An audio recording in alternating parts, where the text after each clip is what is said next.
একটানা বৃষ্টি হবার পর মনে হয় না একটু বাহিরে যাই, একটু বাহির থেকে হেঁটে আসি। সেদিন আমাদের সাথেও সেম এমনটাই হয়েছিল। সো হে হ্যালো এভরিওয়ান, কেমন আছো সবাই? আই হোপ সবাই ভালো আছো। সেদিন হাঁটাহাঁটি করার জন্য বাইরে বের হয়ে গিয়েছিলাম। আর বলো তো এই জায়গাটা কোথায়? রাজশাহীতে যারা যারা থাকো আমার মনে হয় প্রত্যেকেই এই জায়গাগুলোর সাথে ভীষণ পরিচিত। এটা একটা ছিল রাজশাহী কলেজ। তো ওখান থেকে আমরা রিক্সা নিয়ে সোজা চলে গিয়েছিলাম সিএনবির মোড়ে। বলো তো এই জায়গাটা কোথায়? এটা আমি জায়গাটা বলবো না, তোমাদের কমেন্ট করে জানাতে হবে। সো আমরা সিএনবি মোড়ে কিছু খাওয়া দাওয়া করলাম, পরোটা, ডিম ভাজি আর ডাল খেয়েছিলাম। খাওয়া দাওয়ার পরে আমরা সিমলাতে গিয়েছিলাম চা খাওয়ার জন্য।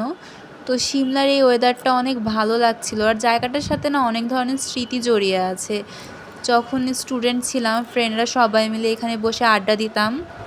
জায়গাটা তখন এমন ছিল না, অনেকটা ফাঁকা ছিল, বসার কোনো জায়গা ছিল না, তাও ভালো লাগতো।